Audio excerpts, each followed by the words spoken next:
Listen to your favorite shows live and on demand 24/7. Download the 77 WABC mobile app now. Right now, we have on Steve Moore. He's on the phone already. He's on the phone. And by the way, in the studio with us, too, we have George Venizelos. He was in charge of the FBI in New York as assistant director of the FBI in New York, which is the largest FBI office in the country. And assistant director is like, 5 FBI offices in one? Yeah, New York's definitely 5 or 6 offices in one.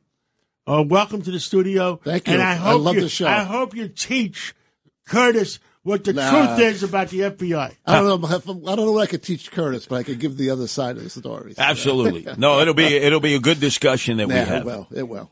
And now on the phone we got Steve Moore. Steve Moore. Steve, with more money on 1 o'clock to 3 o'clock on Saturdays, and he's doing a great job. A year ago, you didn't know how to run a radio show. Now you're doing a great job. Well, thank you, John. And we're on for 2 hours now, from 1 to 3. More money, and love doing it. We have a great show this weekend. We've got Rand Paul coming on, the great senator from Kentucky. Dr. We have Chris Paul. Wright. Well, Senator Paul. They're doctors. Oh yeah, the doctor, and then we've got Chris Wright, one of the he runs Liberty Energy, one of the top energy analysts in the country. In exactly 1 hour from right now, we will get the new jobs report. That comes out. In fact, I'm headed to do Maria Bartiromo's show on Fox Business News, but went to comment on when those numbers come out. But I think what they're going to show is that the economy is slowing down a little bit. There's no doubt about it. If you look at just the manufacturing, construction numbers, and I think these job numbers will confirm. With interest rates as high as they are, a lot of the real estate industry, they're destroying the real estate industry. You're so right about that. So we just had something in our hotline this morning about what's going on with rents and with new home prices. People cannot afford the American dream anymore. They really cannot. They cannot. I have 2 sons that are in their early 30s and another son in his mid 20s. They can't afford to buy a house. They're doing fine. They're doing fine with their jobs and stuff, but it's just too damn expensive. And even a rent, one of my sons lives in L.A. He's paying like $2,000 a month for like a prison cell. You should have him talk to Curtis. Curtis is only paying how much a rent? Oh, he's got over 700 square feet of living space. Okay, I got to check that out, Curtis. But it is a real struggle. I laugh when I hear Kamala. You guys were just talking. Is it Kamala or Kamala? No, they're trying to do Camelot. Camelot. The new Camelot. Camelot. Anyway, have you noticed, guys, how she is flip-flopping on every single issue? Well, if she picks Shapiro, I was on Stuart Varney the other day on Fox. Yeah. And we talked about if she picks Shapiro is for fracking.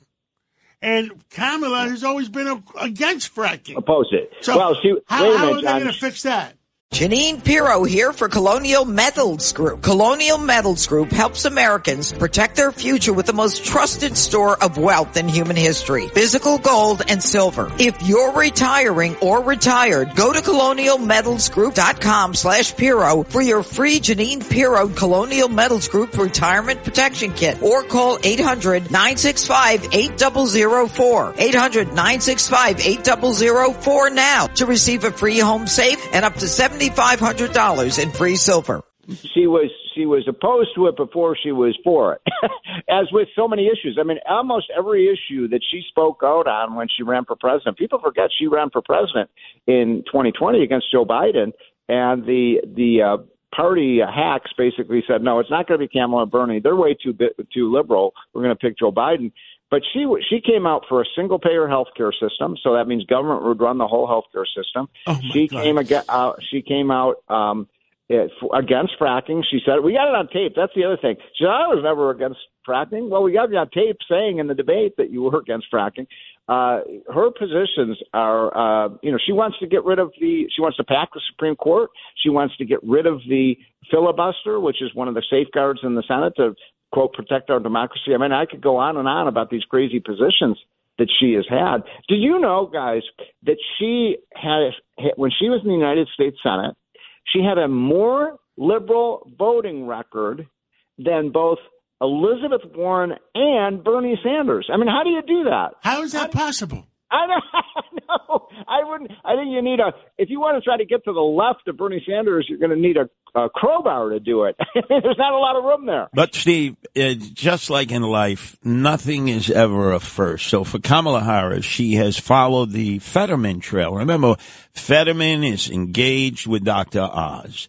Fetterman had been opposed to fracking. Right. And then all of a sudden he said, no, I'm for fracking. And everybody said, no, you're not. Look, we've got statement after statement that you've made in your political career, even as lieutenant governor, that you're opposed to fracking. But you see, they bank on the fact that people are stupid, that they won't remember what they said 5 days ago, 5 weeks ago, 5 months ago. And they'll say it with a straight face. Like, I don't know what you're talking about. Fetterman said, oh, I've always been for fracking. And let's face it worked for him against Dr. Oz. Yeah. Well, what you're saying is that the Democrats and the Kamala Harris campaign believe the American people are stupid. They think we're dumb, and we're just going to fall for that. I don't think so. We're going to define her. She's had two major jobs in her life, two major missions.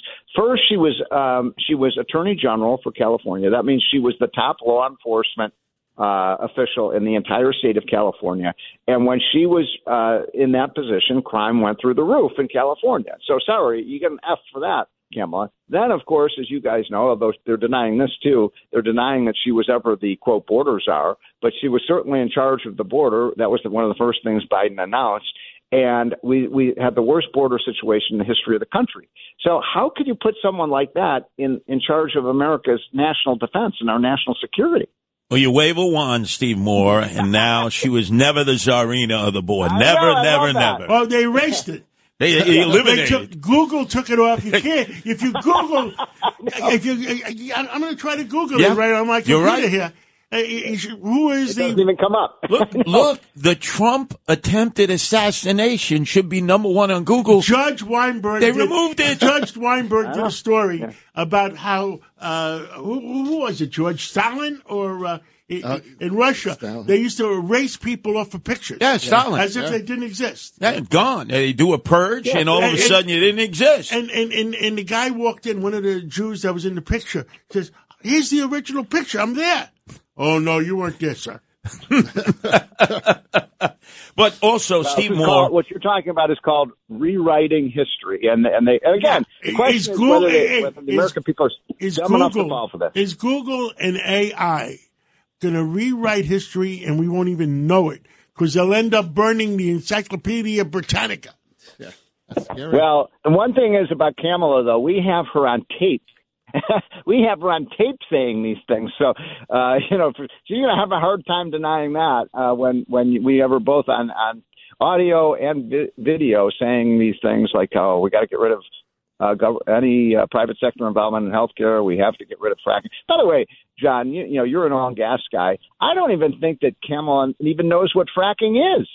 80% of our energy, oil and gas today, comes from horizontal drilling and fracking. She probably doesn't even know that. Now, Steve Moore, anybody who's followed presidential politics knows that in the end, as Clinton said, it's the economy, stupid. It's whether you have coins in your pocket, whether you can afford life, whether you can send your kids to college and have a little money banked away for a vacation. That's how I believe Bush 43 beat John Kerry. Remember, we had a very unpopular war at the time. That's and yet people were doing well financially, and he won an election that he was supposed to lose, the re-election. I think Team Trump has got to get focused on that. What money do you have? How is your quality of life? Can you afford things? Once you get onto that, the Democrats have really no answers whatsoever. No answers at all. I agree with you. And we put out, if people should go to unleashprosperity.com, John Katzimatidis is our honorary chairman of that group. And we put out you know why I'm only honorary, not chairman? I don't have a diploma like these guys do. Exactly. I don't even have a bachelor's diploma. These guys got PhDs, all of them. Well, that's why you're so smart, because you haven't been polluted by the minds of the universities.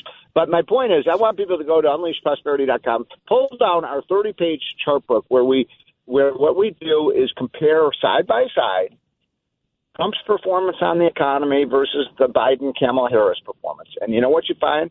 Out of the top 20 most important for everything from unemployment rates to poverty rates to what's happened to gas prices to small business confidence to mortgage rates, Trump beats Biden-Harris on 18 of the 20 measurements, 18 out of the 20. That's what his focus has to be, Steve. Yeah. It's pocketbook issues. What do you have in your pocket? Things that you watch, you're passing the gas station every day. You can see the prices because they're electrified up on the billboard. And just stay focused on that, not whether she's Indian or black or whatever, because nobody cares. Nobody cares. Nobody cares. Stop with the name calling, stick to the facts, and people get this. One other statistic for you guys that in fact, I'm supposed to see the president this week, and I'm going to mention it to him, that is President Trump, that the average family, you ready for this, John? The average family gained about almost $6,000 in income when Trump was president, $6,000 after inflation. You know what that number is for Biden? Tell us. Negative 2,000. Well, listen. People are poor. He took gasoline and he made war on the oil companies. And you know what he did for the poor people? He doubled the price of gasoline. Yep. You know what he did for the poor and middle class? He increased the price of food by 30 or 40%. Right. You know what he did for the middle class, for all Americans? Because of what happened with oil going up and food going up, inflation went up. So the Fed says, well, the White House is screwing up. We're not going to tell anybody that the White House is screwing up. We're just going to increase interest rates. So what happened? Then the 30-year mortgage went to 7%. Yeah. And My God! It was 3% when Trump left. I got my last mortgage on one of my summer homes for 2.75. Wow. Wow. I hope you locked that in. 30 years. That's why John's such a great businessman. All right, Steve, thank you for coming on. Anything you want to tell the American people?